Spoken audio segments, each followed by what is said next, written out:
Good afternoon, reading room. This is Dr. Annette Feravich, changing it up a little bit. I know this is my scarf I bought, and with the pearls that I love. Look at me looking like I'm making America great again or something.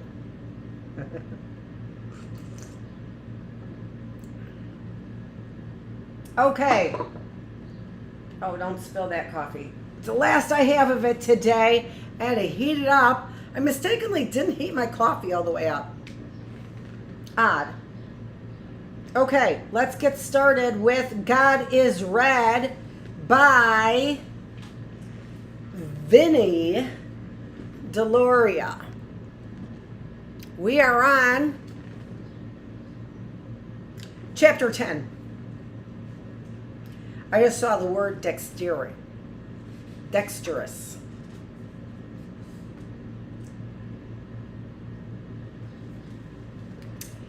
Chapter 10, Death and Religion.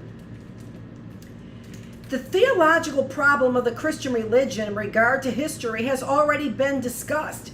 This religion is premised on the fact that human history is encompassed within the story of the Hebrew peoples, and that the meaning of their history is in its preparation of the world for the coming of Jesus.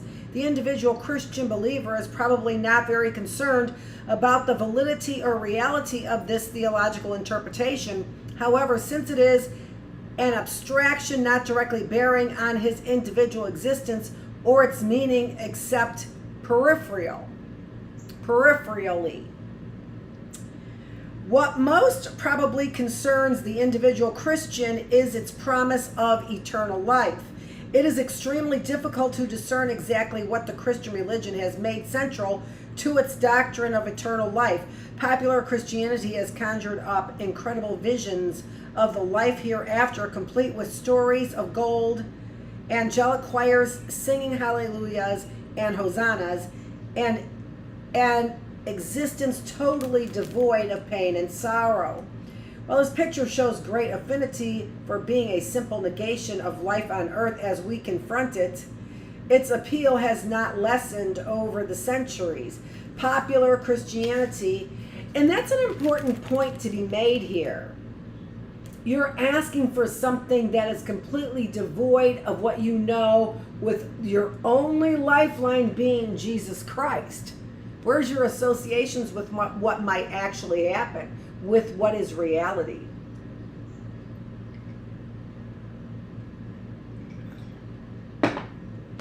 Catastrophe!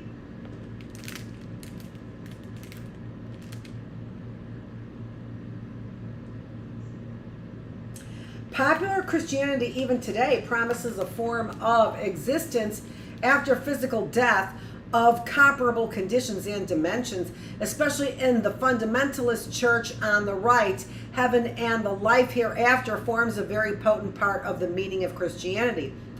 Perhaps the most important feature of the Christian concept of life after death is its radical difference from life as we know it. There is no balance between the good and evil, pain and pleasure, and hardship and ease that form an important part of our present form of existence.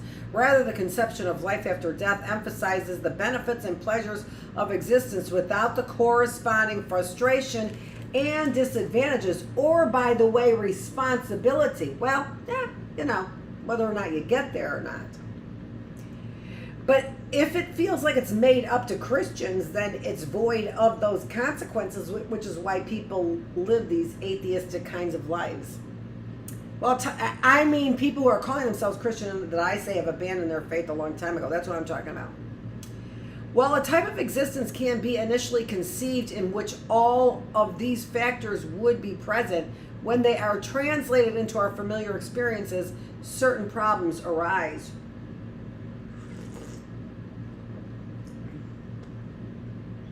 Now that's a good cup of coffee. A little sweet.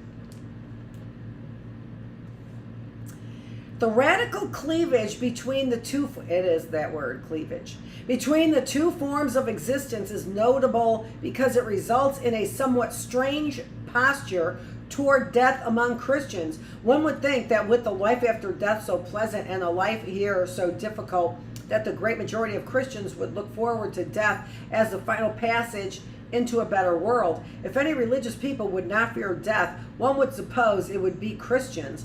But such is not the case. Of all the peoples in the world, perhaps Christians and the peoples they dominate fear death more than any other part of man's existence. Which is so interesting, isn't it? You know, I pray when my son was talking to me about, you know, you have to have a lot of faith in order to not fear death. I don't want to diminish anyone's fear of death because it is a real fear, especially with the way that they, again, I've said this before, with the way that they'll torture you before death. Making sure that death is welcome and now in everlasting life, maybe not. You know what I'm saying? Of course you do.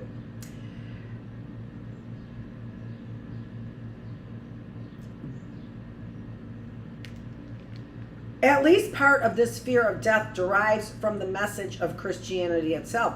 Death was early considered as unnatural to the creation and as an evil presence resulting from the disobedience of Adam in the Garden of Eden. We have seen earlier in the passage of Paul in Romans that death was the primary fact of human existence to be overcome by the obedience of Jesus.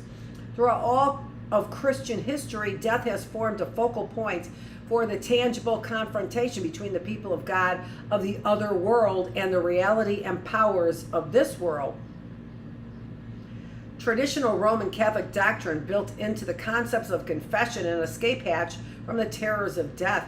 Baptism was considered as the entrance into eternal life through the washing away of sin. So popular was the doctrine that for a while in Christian history, people postponed baptism until after deathbed so as to cancel all sins and proceed immediately to heaven on giving up the ghost.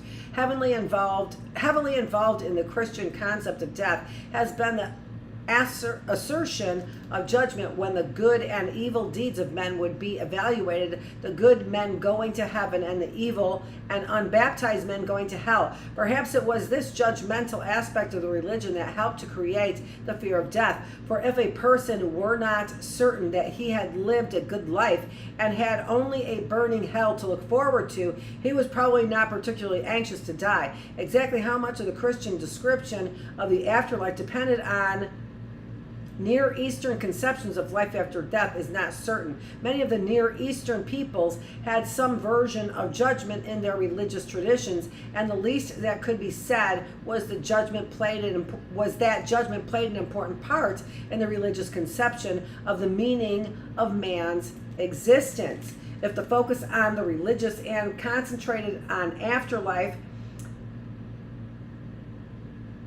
if the focus of the religion was concentrated on afterlife, the life of the present world necessarily took a secondary importance in the religions of the Near East. The world, instead of being real, had a testing ground aspect to it, which downgraded the events of this world in relation to the possibility of future existence.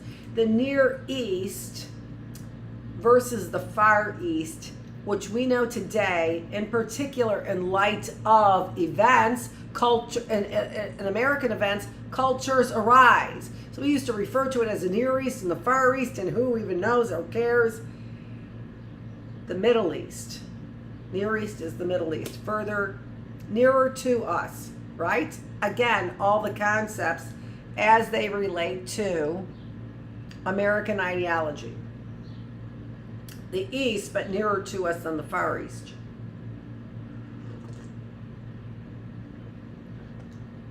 Which makes sense. Why wouldn't you say it took further, right? That is actually a space concept. Not a space cadet concept, by far. The world, instead of being real, had a testing ground aspect to it, which downgraded the events of this world in relation to the possibility of future existence. That such a concept would eventually desacralize history itself, apparently never occurred to the Near Eastern peoples. Yet from our previous discussion of history, we can see that the events of history, when considered in a religious sense, have become preaching parables for Christians rather than events of tangible nature. One cannot emphasize too carefully this aspect of Western religious tradition, for it was the development of Western thought that man became severed from the earth in a final manner, so that even death became a demoniac force to him. I have such a trouble with that word. Not a problem with that word. I like that word. It's used correctly. I know it's used correctly, but the other day I thought about it and I was like, I don't have a problem with this. Demoniac. But I do. I still do. Not a problem, but trouble with it. Which just makes it a problem for me. But not using it. Forced to him. The Protestant Reformation hardly improved on the early Christian and contemporary Catholic conceptions of death. Salvation became intertwined with other doctrines in a strange manner, so that justification by faith had to find a tangible point of reference in the real everyday world. When coupled with predestination, which determined which individuals should be saved, the emergence of the doctrine of afterlife manifested itself in the material wealth of this world and its accumulation by those who were saved. Salvation meant that these people, predestined from the foundation of the world to enter eternal life, manifested their blessed state by enjoying material prosperity in this world. The Protestants early embarked on a program to demonstrate to their neighbors that they had been saved, and many writers have commented that the Protestant ethic is at least partially dependent on theological considerations of the afterlife. With the demythologicalization of the afterlife, as Western science became more sophisticated and projected evolutionary explanations of man's existence, the habit of accumulating material possessions continued in the West, while its symbolic value that the accumulator was able to gather material wealth because he was a chosen person vanished as a meaningful explanation of wealth and poverty. The Christian doctrine of life after death had another and extremely unfortunate aspect. The soul was believed to live on while the body, which was considered evil and gross, decayed, although it would apparently be glorified during the turmoil of the second coming. At any rate, by conceiving that it was possible to separate soul from body, Christians then created the most terrible tortures to be perpetuated on those suspected of heresy. Yeah. Come the return of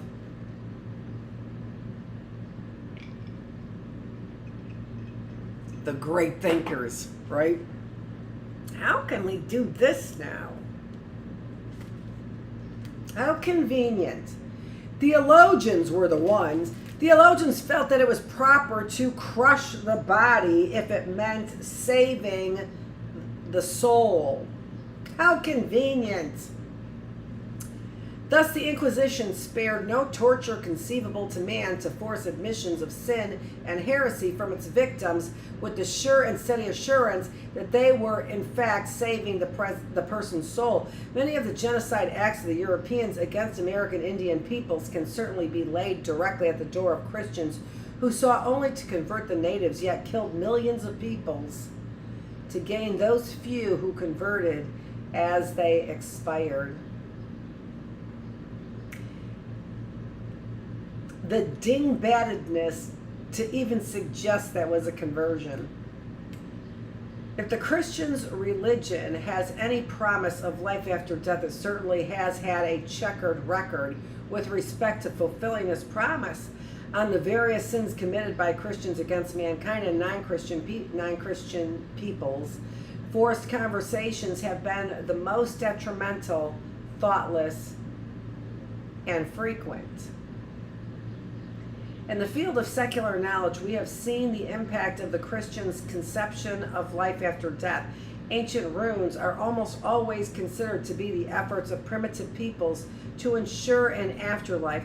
Thus, the pyramids have traditionally been interpreted as efforts of the pharaohs to achieve immortality, while some of the smaller structures of the later Egyptian period might have been used as tombs. The period of time required to build the larger structures would appear to exclude them as burial places. The most complete Egyptian tomb discovered was that of Tutankhamun, which was uncovered in 1922 by Howard Carter and Lord Carnarvon. Carnarvon. I don't know, that's it.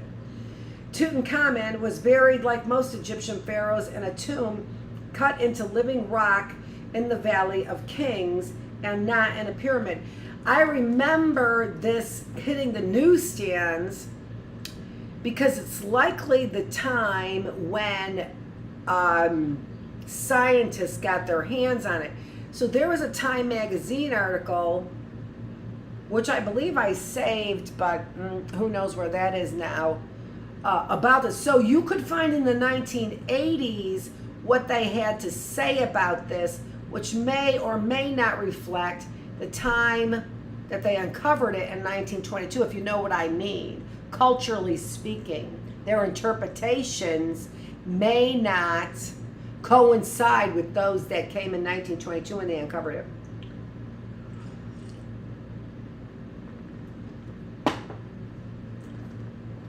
I was waiting to get to that date because I had a memory of Tutankhamun.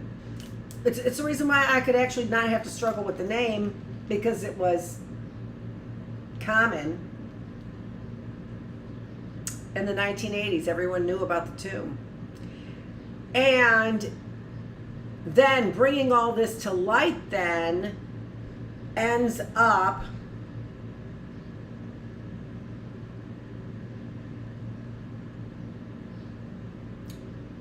wondering the authenticity of whatever they discover when it's sort of hidden behind this veil of look what we found in the pyramids. But it did come out at the time. They were not actually in the pyramids. So Time magazine did have that big reveal. This was not in the pyramids. It was in the typical place where pharaohs were buried. So, you know, there we do have authenticity. Perhaps of more importance, let's see. Perhaps of more importance in attempting to align Christian and other non-Indian religious conceptions of death is the fact that even the Egyptian tombs would indicate that the people saw death and the afterlife as an extension of this life. Well, that, of course, was what the scientists were there to do, disparage the religion. Can we say Guantanamo Bay? Many of the objects found in the tomb were familiar possessions of the dead pharaoh, indicating the belief that he would need them in the life to come. It has been only with the Christian religion that life after death was not considered a natural continuation of this life. At the least, we can consider death as a fearful thing to be common to peoples of Western Europe and the Christian tradition. Where's the body? Because then you do have a separation of body and soul if you really believe those are needed in the afterlife. What are they still doing here? There are, you know, real questions, which you, of course, are saying are unanswered for in the Hebrew Bible. Those seem to be unanswered for too. Not to disparage what you're saying. I hope everything you're saying is true. When we move, and you know what I'm saying, spiritually speaking, when we move into the American Indian tribal religions, we find a notable absence of fear of death. Burial mounds, that's the part that I really like. Burial mounds indicate a belief that life after death was a continuation of the life already experienced. Scholars, but to be able to use that manipulatively in essence for power and money is just the lowest of the low. Scholars who interpret the presence of weapons, foods, artifacts of daily existence, and ornaments as indicating a primitive conception of life after death are in fact simply reflecting a less sophisticated Christian concept of the radical distinction between life in its various forms. To accept a basic unity of life continuing through many phases, as these artifacts would indicate, would seem to be a more mature attitude toward life and death. It is this aspect, the fundamental relationship between life and death, that can be said to characterize many tribal religions. Rather than make a radical distinction between two ways of life, many tribal religions see a basic continuity of life in which the various states of existence form a history that many times includes the very land on which people live. At a treaty signing session in the Illinois country in 1821, the Potawatomi chief Matea spoke of this continuity as the basic reason for his reluctance to cede the tribal lands. A long time has passed since first we came upon our lands, and our people have all sunk into their graves. They had sense. We are all young and foolish and do not wish to do anything that they would not approve were they living. We are fearful we shall offend their spirits if we sell our lands, and we are fearful we shall offend you if we do not sell them. This has caused us great perplexity of thought, because we have counseled among ourselves and do not know how we can part with our lands.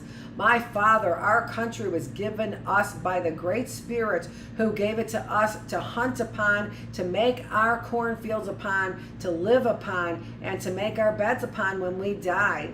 This idea of identity and continuity of life lay behind the posture of many of the tribes as they approached the white men.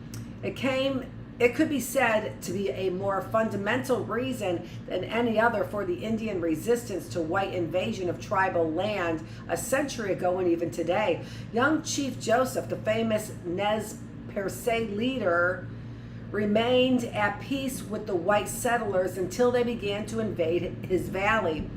When he was finally forced,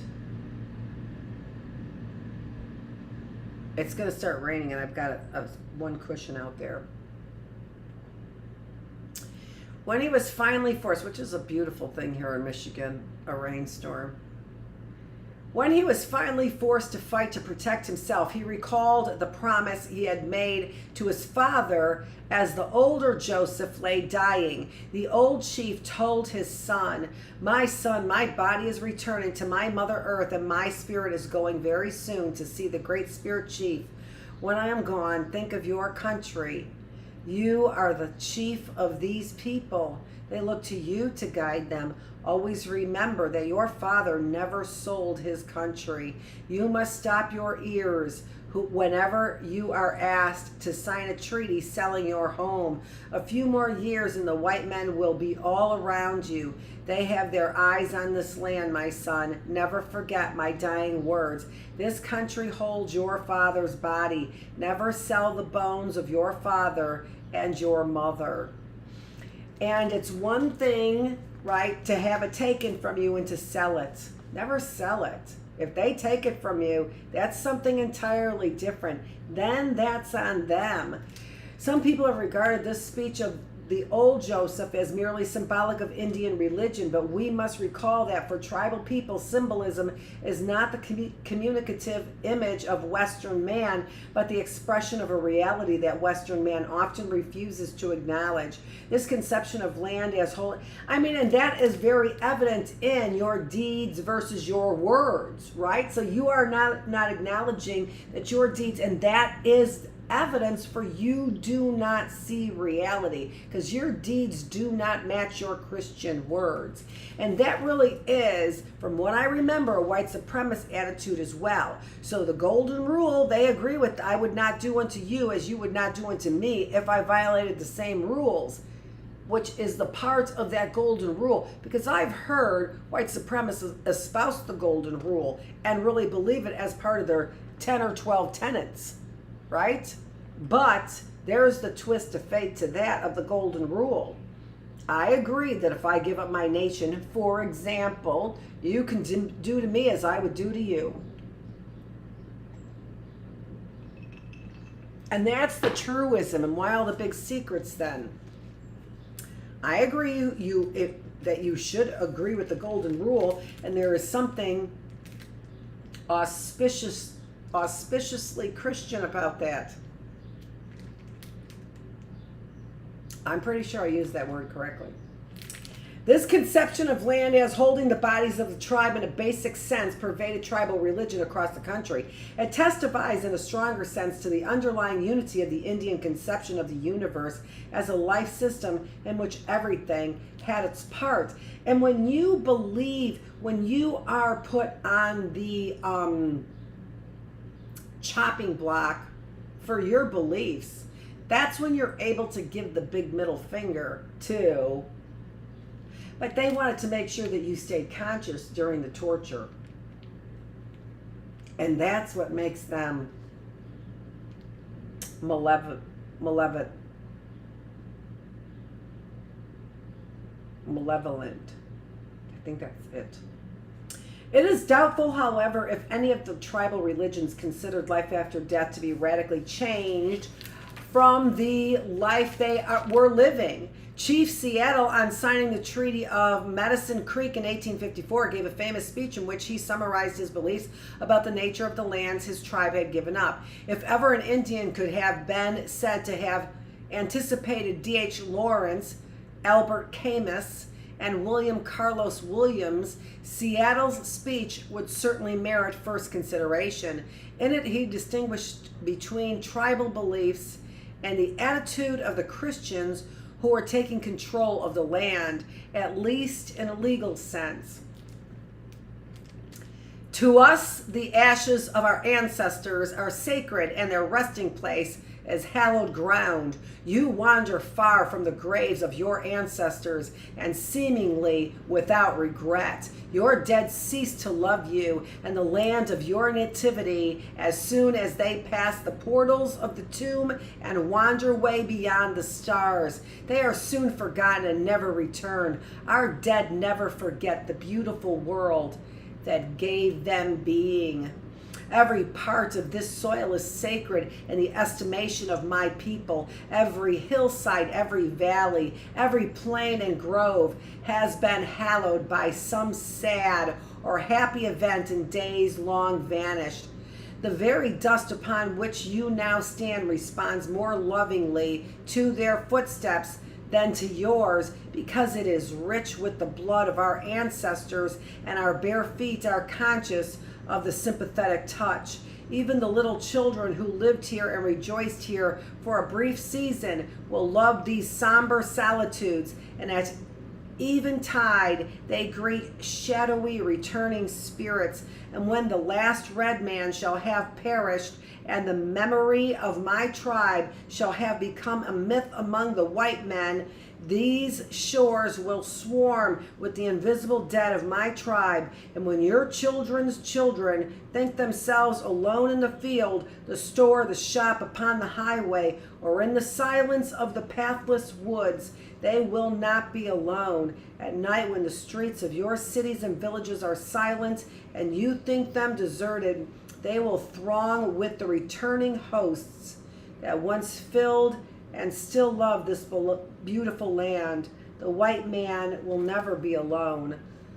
Let him be just and deal kindly with my people, for the dead are not powerless.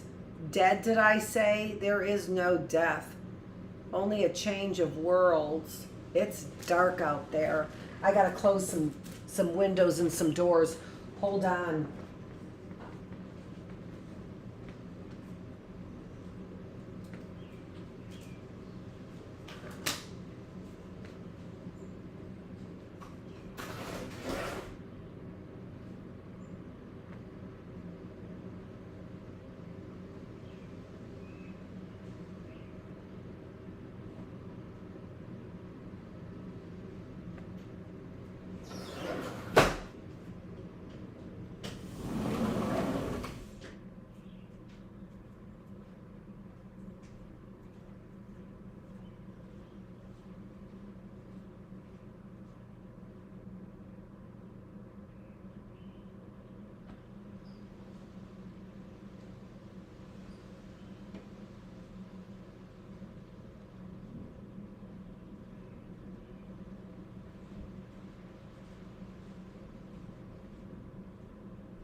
I just keep thinking that you are getting me to conform by just injuring my family.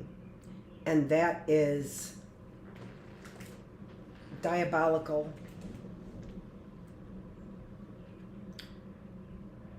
Okay. All of these signs, all of these threats, and my children have decided not to tell me. And you have probably given me reprieve after reprieve.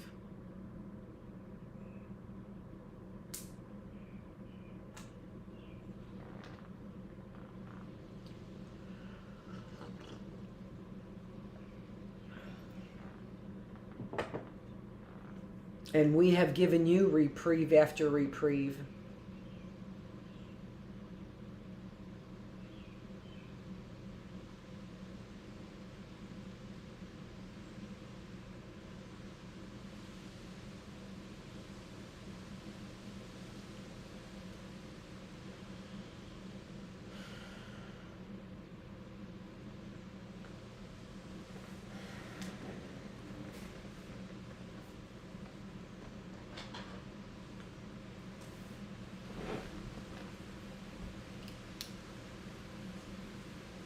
Oh, dear Jesus, God in heaven.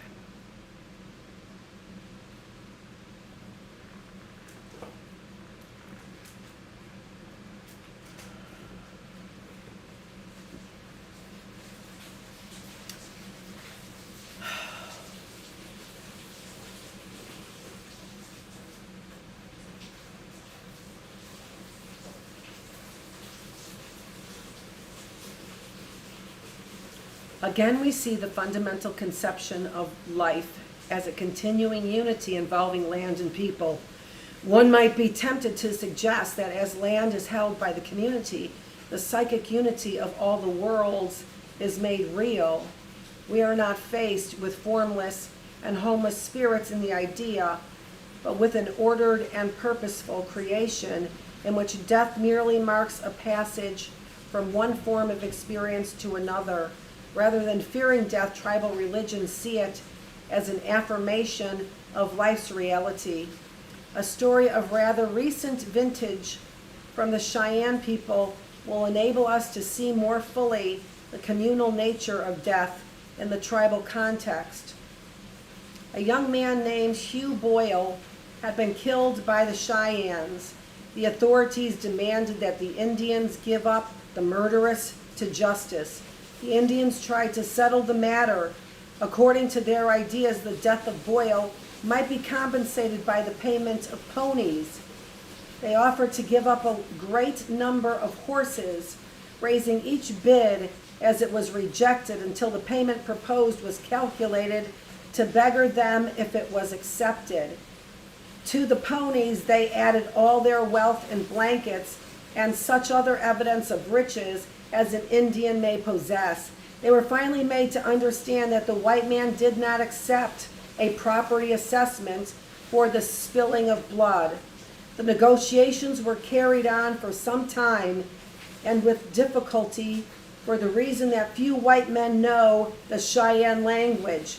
The intercourse with the people was carried on through mixed bloods of the tribe, and it was finally made clear to them that they must give up the slayers of Boyle.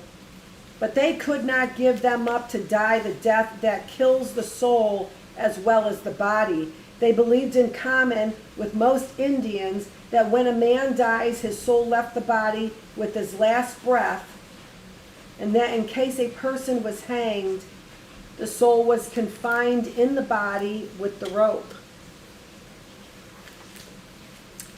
They would defend their young men from such an awful fate as was involved in the hanging by the white man's justice, the crime they neither denied nor defended. An ultimatum being sent them that they must bring in the murderers, they sent word back to a Cheyenne was not afraid to die, but would not submit to being hanged, that the two men, head chief and young mule, would show the whites how a Cheyenne could die. They appointed a date for the affair, September 13th, 1890, and they intended that it should be magnificently spectacular. They were to bend their necks to the white man's justice, but they proposed doing it in a fashion that would impress the soldiers and the people at the agency. Special Indian Agent James A. Cooper had asked for troops, and one troop of the 1st Cavalry had been sent to the agency to make the arrest of the 2 men by force if necessary. The Cheyennes gave up diplomacy where the troops arrived, and word was sent that the 2 Indians would give themselves up and be ready to die. They appointed to die with their weapons in their hands. They would shoot at the soldiers, and the latter would have to kill them in defending themselves. The proposition was a rather startling one, but there was nothing to do but accept it. An attempt to arrest the men in their camps would assuredly have precipitated a bloody conflict. The proposition of the Cheyennes was for a spectacular form of suicide, and the matter was arranged on this basis. The Cheyennes accepted it all as a matter of course. The young men went about their affairs as usual, unmolested, and spent much time in visiting with and saying goodbye to their relatives. The night before the date set for the finish, there were solemn dances in which the Indians all took part. They were to meet death as warriors, and there was no reason why they should be mourned for. The morning of the appointed day, the 2 men were anointed by the medicine men. They painted and decorated themselves with great care and wore all their finery. Their best horses were chosen for the ride to death, and the animals were devoted to the same fate that was to be meted out to their masters, for it was unlikely that they could escape the hail of bullets that would be sent at the doomed men. Thus attired and mounted as warriors should be, the 2 rode down the slope from the northeast to the agency where the troops were drawn up. The agency is located on a flat with a rather sharp declivity across Lame Deer River. The flat is almost surrounded by elevations, and on the ridge to the west, the Indians, probably everyone on the reservation, were assembled to see young men demonstrate to the whites how Cheyenne could die. Beside the agency office, the troop of cavalry was drawn up. Alongside of them stood the agency Indian police, close to their headquarters. The agency police were scattered about out of what might be in line of fire when the shooting began. Never was a stage so set for spectacular a tragedy. At the time appointed for the coming of the men, they appeared at the top of the hill.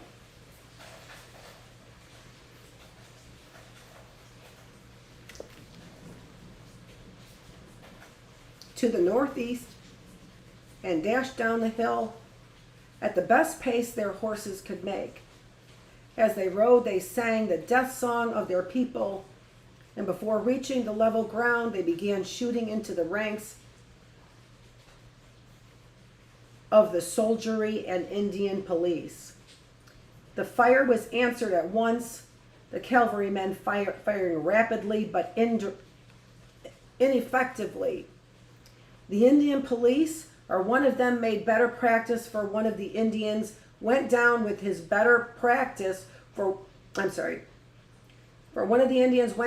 horse in a heap just as he reached a little clump of bushes. The bullets of the police and soldiers could not find the other man. They fired at almost point-blank range, but his life was charmed. He rode shooting and singing past the cordon of troops and policemen out beyond the agency, then turned and rode deliberately back. He had passed the troops a second time before the fire of the soldiers and the police was effective. The primary concern of the Cheyenne community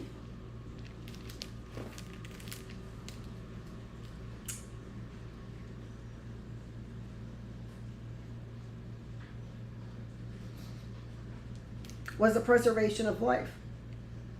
When, however, it was evident that the men could not be saved, the concern shifted to preserving human dignity. The young men perfectly reflected the tribal belief, for they did not fear death, only a meaningless death that would discredit their community and violate their religious beliefs. The symbolism of dying as warriors was not something that extended beyond the grave, as in the German vision of the afterlife, in which warriors were rewarded for their exploits by continual feasting and access to beautiful and pliant maidens. The Cheyenne response can only be understood as an affirmation of life.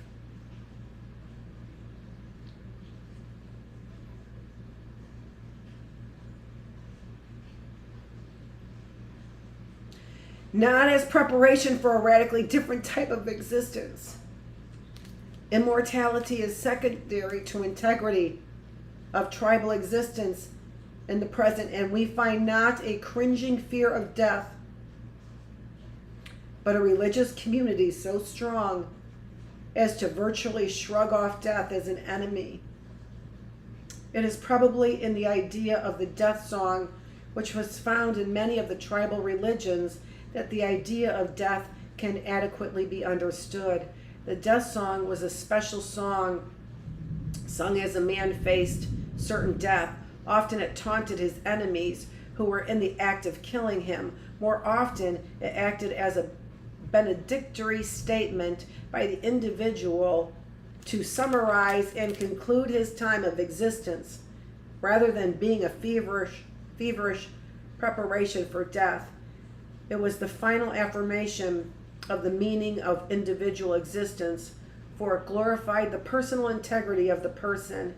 It individualized his tribal membership in a manner bringing credit and meaning to his life as a tribal member. One of the most famous death songs was that of Sitank, the famous Kiowa chief who was being taken as a prisoner to Texas for trial after a raid against the army. As he tore the manacles from his wrists and stabbed one of the guards, Sitank chanted, "O sun, you remain forever, but the Kaitsenko must die. O earth, you remain forever, but we Kaitsenko must die." Here we find no cringing to confess sins and imagined failures. The specific events of a man's life is judged by external standards pale beside this basic affirmation and acknowledgement to the rest of creation. That finitude is but a role drawn by man in this form of existence. The singular.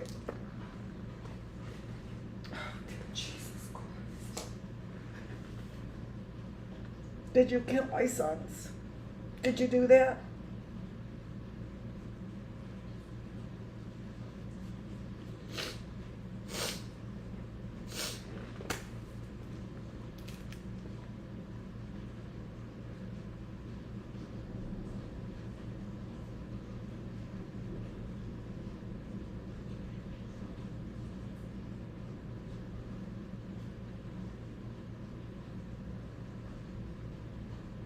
The singular aspect of Indian tribal religions was that almost universally they produced people unafraid of death. It was not simply the status of warrior in the tribal life that created a fearlessness of death. Rather, the integrity of communal life did not create an artificial sense of personal identity that had to be protected and preserved at all costs. Many other examples could be used to show the Indians' attitude toward death. The 5 civilized tribes of Oklahoma had their own courts in the last decades of the 19th century. Occasionally, a member of the tribe was sentenced to death. Upon the passage of the death sentence, the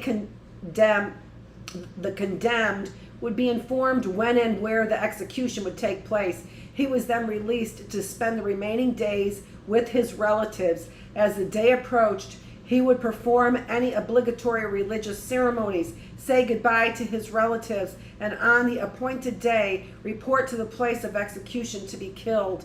While this behavior was common among Indian tribes, how many Christians fully believing in the hereafter would act in a comparable manner?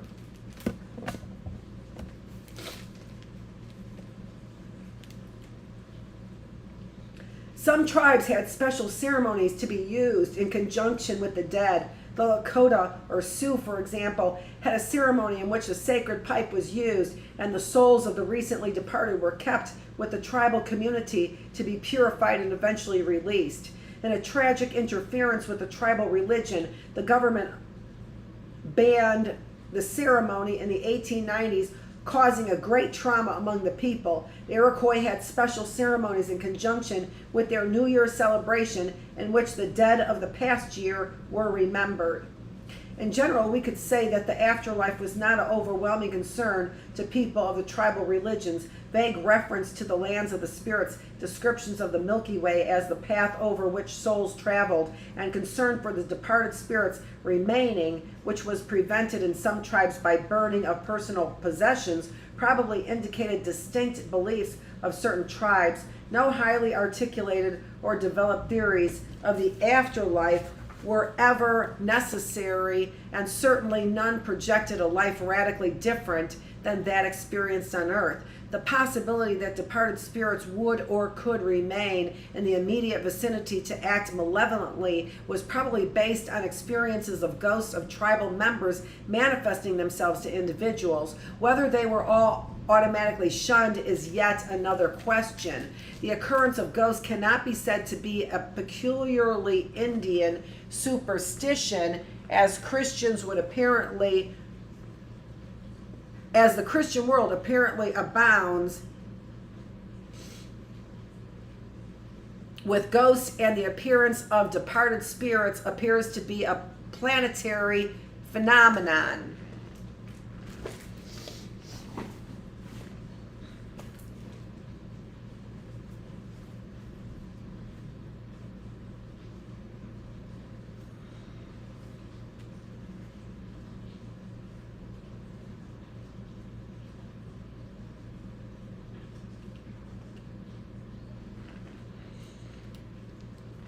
I feel like I have makeup underneath, but whatever. Okay, it's the best I can do right now. Some additional distinctions between tribal conceptions of the afterlife and Christian ideas can be drawn that will be particularly helpful. It is very difficult to distinguish between ideas that are primarily Christian and those that are the result of the speculations of Greek philosophy, and perhaps by reviewing one of the more recent controversies in Christian theology, we can find a way to understand the Christian posture towards death. Oscar Cullmann, a brilliant Christian thinker, wrote a little book entitled Immortality of the Soul or Resurrection of the Dead, ? He was bitterly attacked by his fellow Christian for having introduced somber and defeatist ideas into the Christian doctrine of the life to come. What Cullmann did was draw the necessary distinctions and conclusions from an examination of ideas that were primarily Christian and those primarily Greek. The difference had been blurred by generations of Christian ministers who preached popular sermons of reassurance to their congregations and used the framework of Greek philosophy to engage in speculative ventures about the afterlife. The distinction between immortality of the soul and the peculiarly Christian ideal of the resurrection of the dead is a vital one. Immortality is a Greek philosophical idea that originates primarily from the thought and teachings of Socrates. The Greeks regarded the body as only the outer garment of the soul. As a mutable part of man, the body prevented the soul from moving freely into the realm of eternal essence. That for Socrates, and even more so for his disciple Plato, constituted the real world beyond that of sense perceptions. The soul was thus basically imprisoned in the body and became tainted with materialistic things because it was unable to remember its previous existence in the world of pure ideas. For the Greek philosophers, the task of the individual was to free his soul from its bondage to the body. This release could be affected in a number of ways. The pursuit of knowledge of the world of ideas being the most sublime, and every approach seemed to be based on the conception of man as the rational animal. Upon death, for the Greeks, the soul was released from the body. Coleman placed a great deal of emphasis in his book on the distinction between the deaths of Jesus and Socrates, pointed out that death was a welcome visitor for Socrates, a hated and tormenting experience for Jesus. Coleman found that death in the Christian context was a feared foe. Death was an event to be avoided at all costs because it means the cessation of identity. Coleman suggested that all men naturally fear death, and that Greek rational approach to the termination of life functions served only a select few who had become so enamored with their philosophy that they could welcome death as a natural conclusion to the journey of the soul in a world in which it was a stranger. The great innovation of Christianity, according to Coleman, was that it preached a message of bodily resurrection in which the totality of human personality was to be reconstituted. Death was understood as the destruction of all life created by God, not the shedding of the body by an indestructible soul. Jesus' resurrection meant that God had prepared a special type of existence for his followers, which was apparently not available to those who had not heard or those who had but did not believe. Resurrection at the last day was therefore a singularly revolutionary concept in religion.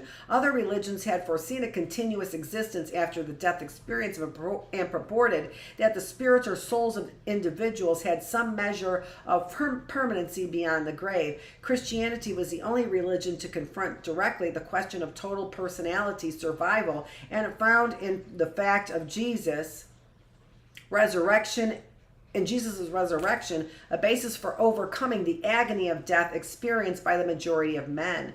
Coleman's thesis is as revolutionary today as it was when first published nearly 2 decades ago, and now 70 years ago. It is perhaps the most strenuous analysis of the problem. Coleman grounded it well in biblical thought, using a minimum of philosophical argument and analogy for his conclusions. It is doubtful if the majority of contemporary Christians would support or believe Coleman's distinctions between immortality and the soul and resurrection of the dead. Most people who believe themselves to be Christian are thoroughly Greek in their beliefs concerning life after death. Tribal religions show an almost total absence of concern about either doctrine. Both doctrines would appear to tribal people as separating the body and the spirit of man in a detrimental manner. A majority of the tribal religions simply assume some form of personal survival beyond the grave. As Chief Seattle remarked, death is merely a changing of worlds. Christian ceremonies reflect a curious mixture of belief, and one cannot say for certain whether they are based on the premise of the bodily resurrection or on the idea of the immortality of the soul. The use of stone gravestones indicates a determination not to allow the body to become a part of the soil. Waterproof caskets and other devices designed to preserve the body for as long as possible may indicate a belief in resurrection of the actual body of the departed. The monuments to great men may mean, on the other hand, that there is a desire to perpetuate people of stature in the memories of men, which could be interpreted as honors to great souls. I have to mark this man's name here, Coleman, and what else he had to say.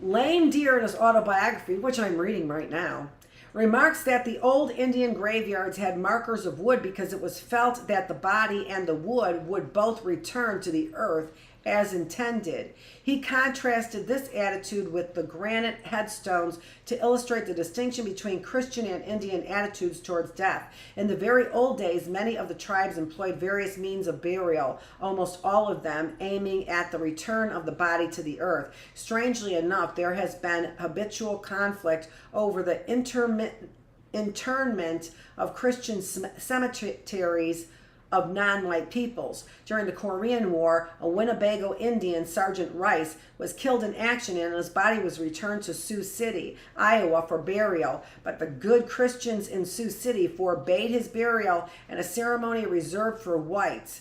To the great embarrassment and grief of the family, the body remained unburied until finally accepted for burial in Arlington National Cemetery. The newspapers frequently featured stories of similar incidents involving blacks, Indians, Chicanos, and Asians. One can only conclude that the Christian religion and its promise of the afterlife is not meant for non-whites.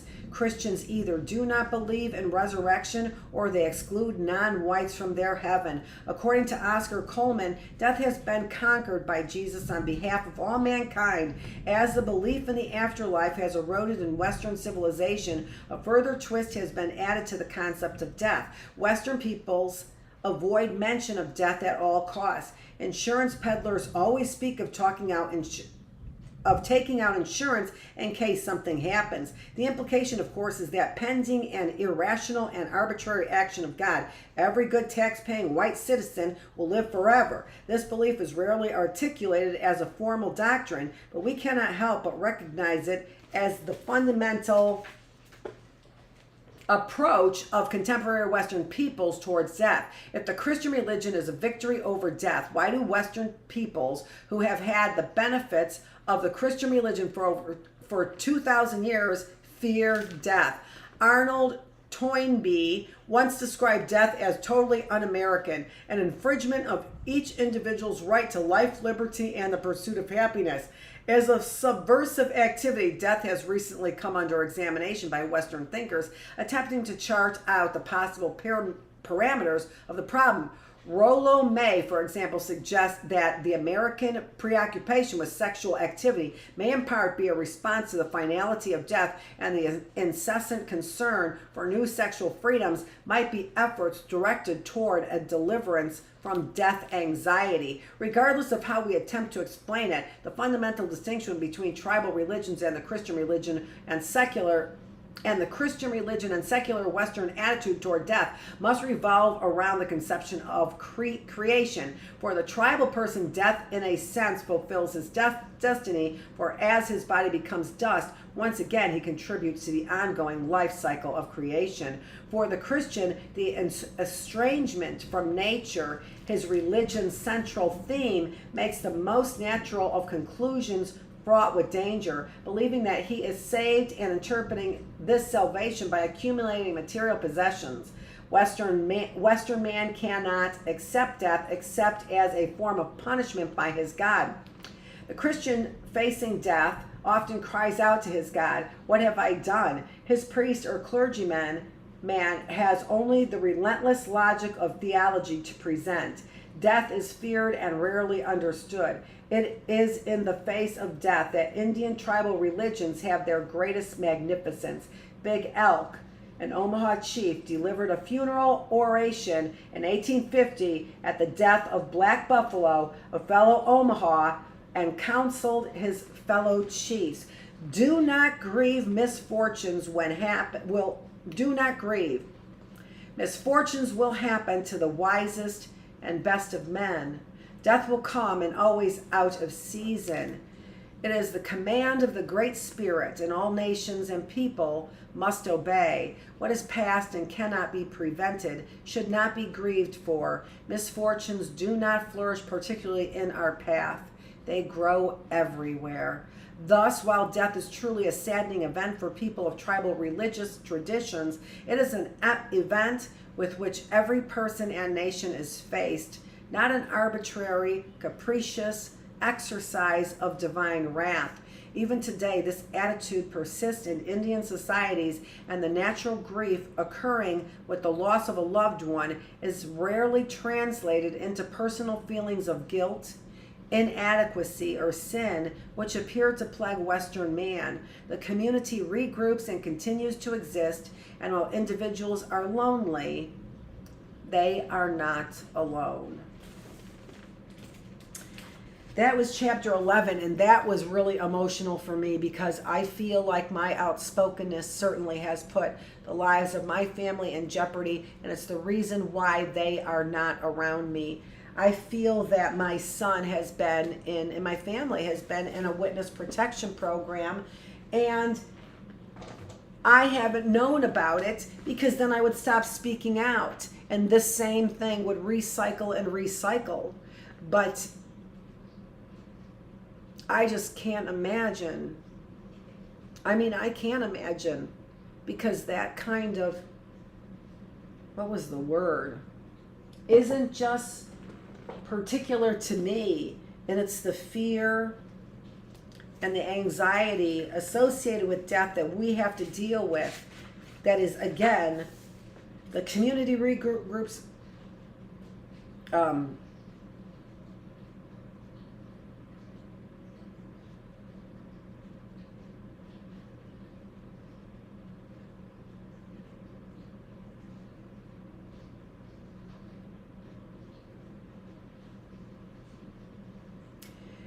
it is an event with which every person and nation is faced, not an arbitrary, capricious exercise of divine wrath. Even today, this attitude persists in Indian societies, and the natural... No, it was the quote. Misfortunes do not flourish particularly in our path. They grow everywhere. I know as a Christian, I believe in this life after death. I feel like I believe in it, because I feel like they've tried to kill me. And now what they're trying to do is force my sons into this oppressive feeling about it, and then demonstrable proof of what their mother has been saying. So once again, malevolent, destructive, no good behavior. But I don't know. This is Dr. Annette Feravich. Thanks for joining me here in the classroom on day 208. I have said for a long time, I believe that these storms are all of our collective tears. I don't know. Maybe we will get to the Christian way. Maybe we will be able to see what it really is all about. Oh, dear Lord, please. That's what we are praying for. Dr. Annette Feravich, just really connecting with this book, God is Red. We just got through with chapter number 10. Thanks so much for joining me here in the classroom. I'm going to forego. Thanks.